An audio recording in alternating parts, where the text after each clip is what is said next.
जी हाँ दोस्तों, उत्तराखंड की ऊंची हिमालयी वादियों के बीच एक ऐसी झील मौजूद है जो अपनी खूबसूरती से ज्यादा अपने रहस्य के लिए जानी जाती है। इस झील के किनारे पर आज भी सैकड़ों इंसानी कंकाल बिखरे पड़े हैं, जिन्हें देखकर रोंगटे खड़े हो जाते हैं। सवाल सिर्फ इतना नहीं है कि ये कंकाल यहाँ कैसे पहुंचे, सवाल ये कि आखिर एक साथ इतनी बड़ी संख्या में लोगों की मौत क्यों हुई। क्या ये किसी भीषण प्राकृतिक आपदा का नतीजा था या फिर इसके पीछे छिपी है कोई ऐसी कहानी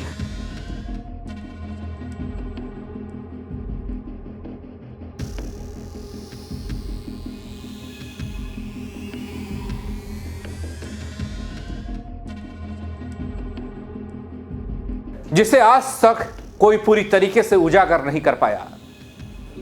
आज मैं आपको उसी रहस्यमय झील की सच्चाई से रूबरू कराने जा रहा हूं, जिसकी वजह जानकर आप भी दंग रह जाएंगे। तो वीडियो को अंत तक जरूर देखिएगा दोस्तों।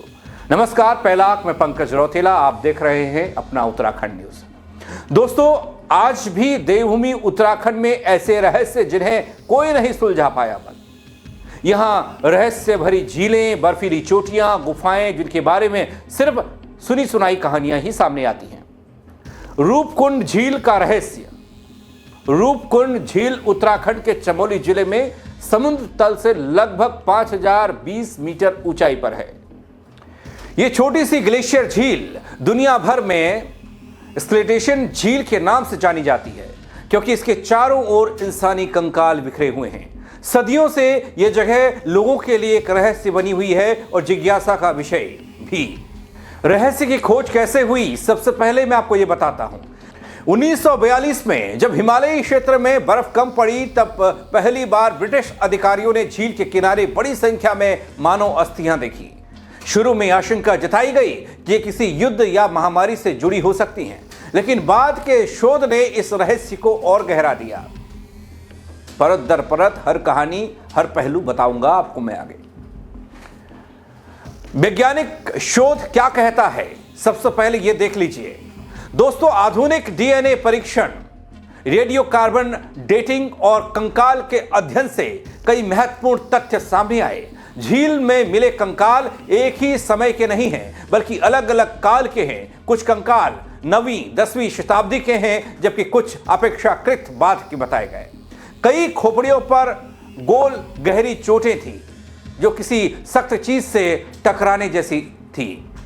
दोस्तों, सबसे प्रचलित सिद्धांत ओली की भीषण आपदा, इसके बारे में आपको बताता हूं। वैज्ञानिकों का मानना यह कि एक समय यात्रियों या तीर्थयात्रियों का समूह यहां पहुंचा होगा। अचानक बहुत बड़े बड़े ओले गिरे होंगे, जिनसे लोगों को गंभीर चोटें आई, वे बच नहीं पाए। ऊंचाई और मौसम की कठोरता के कारण कोई सहायता भी नहीं मिल पाई।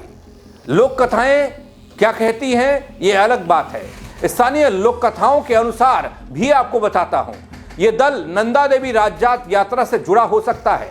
कहा जाता है कि यह देवी की अपमान या नियमों के उल्लंघन पर दैवीय दंड हुआ। कुछ मान्यताओं में एक राजा, उसकी रानी और उनके साथ चल रहे लोग इस आपदा के शिकार बताए जाते हैं।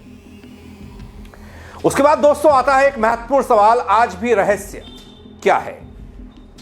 हालांकि इसके बारे में जब वैज्ञानिक तरीके से खोजबीन हुई, तमाम तरह की बातें निकलकर सामने आई। विज्ञान ने बहुत कुछ साफ कर दिया, फिर भी अलग अलग काल के लोग यहां क्यों आए। कुछ कंकाल दूर दराज क्षेत्रों के लोगों से मेल क्यों खाते हैं। इतनी ऊंचाई पर इतने लोग किस उद्देश्य से पहुंचे, किस मकसद से पहुंचे। इन सवालों के पूरे जवाब अभी भी शोध का विषय है, रिसर्च का विषय है। रूपकुंड झील केवल एक प्राकृतिक स्थल नहीं दगड़ियों, बल्कि एक इतिहास, विज्ञान और लोक विश्वास का संगम है।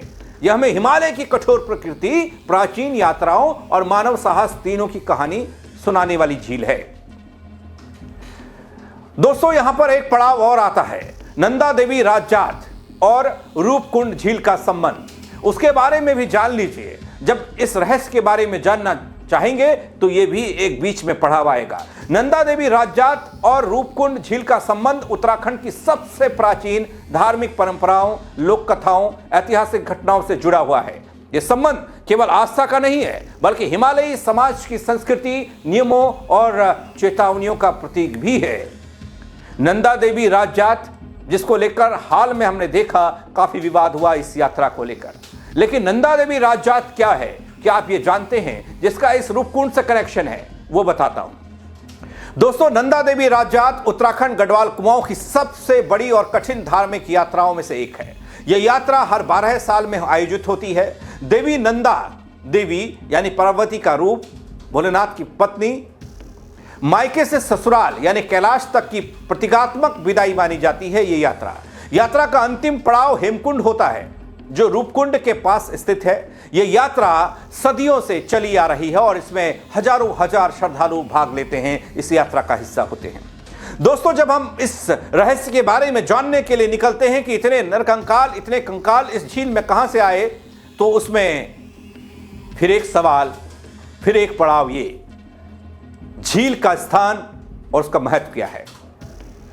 यह सब समझने वाली बात है, क्योंकि झील का स्थान और उसके महत्व के बारे में अगर आप खोजेंगे, आप पढ़ेंगे, तो आपको मिलेगा रूपकुंड झील नंदा देवी राजजात मार्ग के सबसे नजदीक मौजूद है। यह क्षेत्र देवी नंदा का अत्यंत पवित्र और वर्जित क्षेत्र माना जाता है, निषिद्ध क्षेत्र।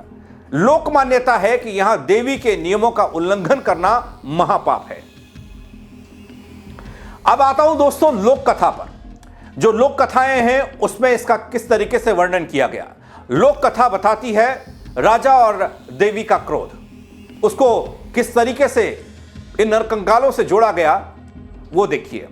गढ़वाल के सबसे प्रसिद्ध लोक कथा के अनुसार एक समय एक राजा, उसकी गर्भवती रानी, नर्तकियां और सैनिकों का दल इस मार्ग से होकर यात्रा कर रहा था।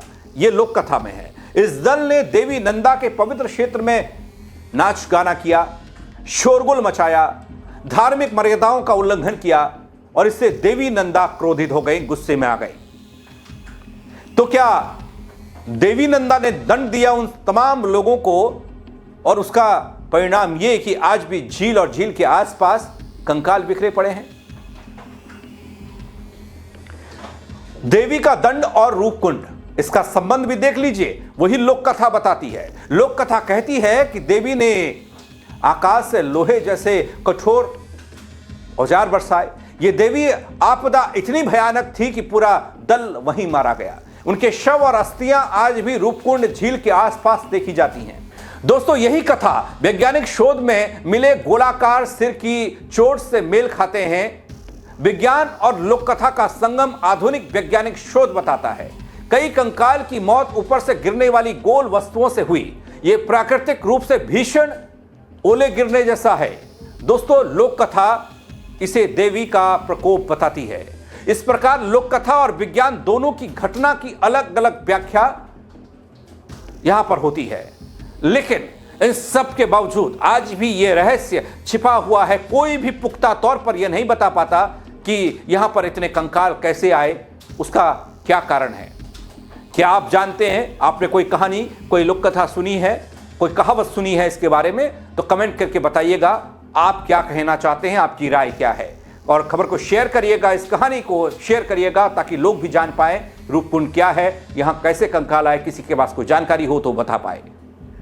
मेरे साथ जुड़ने के लिए आप सबका बहुत शुक्रिया अदा करियो। जय उत्तराखंड।